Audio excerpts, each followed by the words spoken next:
Foot Soldier by Anjet Daanje. Chapter 1. Maybe this is the last time he will walk down the familiar corridor as the man called Noon Merkham.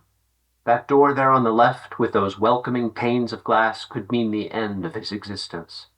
Weak in the knees, like a man being dragged to the gallows, that's how he feels in this instant, as the hope that sustained him, the certainty that everything would be new and better beyond imagining and normal at last, that he would pass through that everyday door and be another man when he came out, a man with a home and a family and a life outside these walls, all drains away.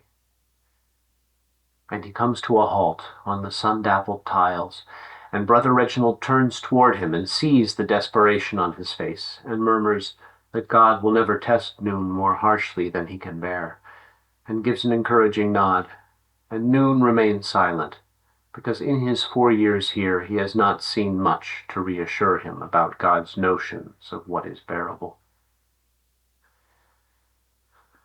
And his heart pounds in his throat as he sits on the chair in Dr. D'Amour's office and stares at the colored tiles on the floor, the recurring pattern, its predictability, and he tries not to think of the door leering at him, motionless, a few yards away, soon to open and let her in.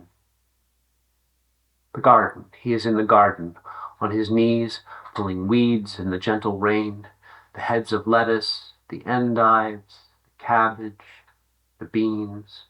Everything is covered with fat drops of water, and he watches their slow roll downward, down to their depth in the black earth.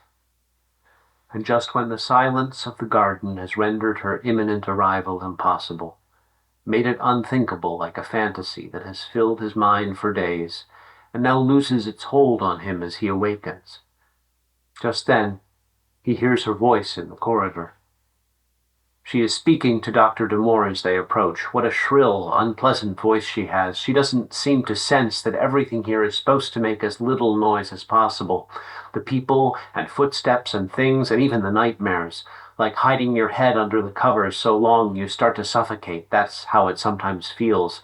And when the wind rages and the other men grow restless and fearful, Noon steals out into the garden to hear the cry of the gale around the building and imagine himself, for just a moment, a living part of the world.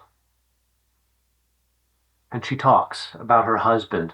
She calls him Camille. She never could believe he was dead, she says. She tried, but she went on dreaming about him as he had been when he was with her. And then in the morning it seemed he had come in the night to give her courage. And she stops outside the door, and he sees through the grid of the glass her silhouette, a woman's frail head, a broad-rimmed hat bustling with flowers, and his breath is ragged in his throat. And she must be just as nervous as he is. He thinks he hears it in her voice, and he feels a slight pity for her, and at the thought of her fear, his own abates. And the handle is lowered on the other side of the door, and Brother Reginald motions to him to stand up, and the door swings open, and Dr. D'Amour steps aside and lets her enter first. And she is beautiful. He had pictured his wife only in the vaguest outlines, like a figure in a dream, more a feeling than a tangible presence, but never like this woman, with her dark hair arranged in artful, wavy strands, stylish and slender, and in a tasteful outfit. And she doesn't dare look up at him. As she crosses the threshold, he feels her gaze linger on his crude asylum shoes, then creep up the legs of his trousers and hover at knee level until the doctor silently closes the door behind her, and with desperate courage, she decides the time has come. She raises her head and, trembling, looks him in the eye. Hers are large and dark brown, the color of damp soil, and it must be her. It can't be otherwise. She is a woman he could love, sincerely, deeply, and a weight lifts from his shoulders, and he gives her a cautious smile. But she stares at him, and deep disillusionment shadows her lovely features, so deep that all the beauty rushes out of her, and her dark eyes fill with tears, and she shakes her head, not in quiet denial, but wildly, as if to punish herself for entertaining naive, stupid thoughts for weeks, thoughts she now wishes to cast off by force.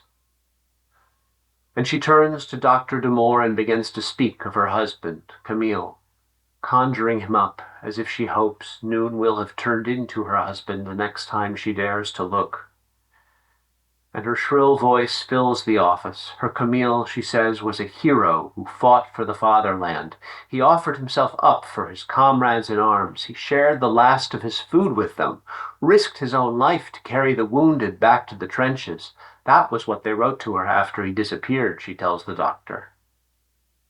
And she doesn't say it, but it echoes in every word. This man, this simple man who stands before her in his scruffy asylum uniform, could never live up to the standard she set for her Camille, who's been missing since December 1917. She's had almost 5 years to perfect him. He is her masterpiece, her sanctuary. And she's outraged that Dr. Damore's advertisement persuaded her that her Camille could ever assume the shape of a madman with amnesia. And Dr. Damore listens placidly, his eyes focused on her face with a friendly look as if weighing her words, just as he does in his sessions with his patients. But Noon knows from experience that after the first sentence he draws his conclusions, and after the second he lets his mind wander, and then he hears nothing except what confirms his diagnosis. And Noon can't stand to go on listening either. The feeling that he is the one who has caused her this pain, this immense disappointment she's been trying to purge with her words for minutes and minutes, and is sure to remember until the end of her days, that feeling grips him by the throat. Nothing. He has done nothing but sit here and wait for her, and he is no one. He does not exist, and yet evidently he is capable of being the wrong man, and he tells her he's sorry. And the torrent of words lurches to a startled halt, and she begins to turn toward him, but doesn't dare, her gaze alighting on his left ear and then shrinking back as if he is her greatest nightmare made flesh, and he closes his mouth and bows his head and stares at the pattern of the tiles and tries to forget her and her suffering. And it takes a while before she leaves. Dr. Damore tries several times to bring the conversation to a polite close, but she goes on talking, and not once does she turn to face Noon, the man she came for. She's afraid of him. And at the same time, doesn't dare to give up the idea that he might be her Camille and face the daylight without the illusions of an hour ago. And she keeps talking. She just keeps talking. And finally, Dr. Damore says the next woman is waiting, and she breaks off, stunned. The next woman. And Noon thinks for an instant that she will cry. She wrings her face into a tortured grimace, and he can't bear the sight of her grief. He sits in the chair with his head in his hands and doesn't dare look up until he hears the door shut, and she's gone. It's as if she has taken his desires away with her. The silent garden in the rain has vanished. The world outside the walls. The next woman. And he waits.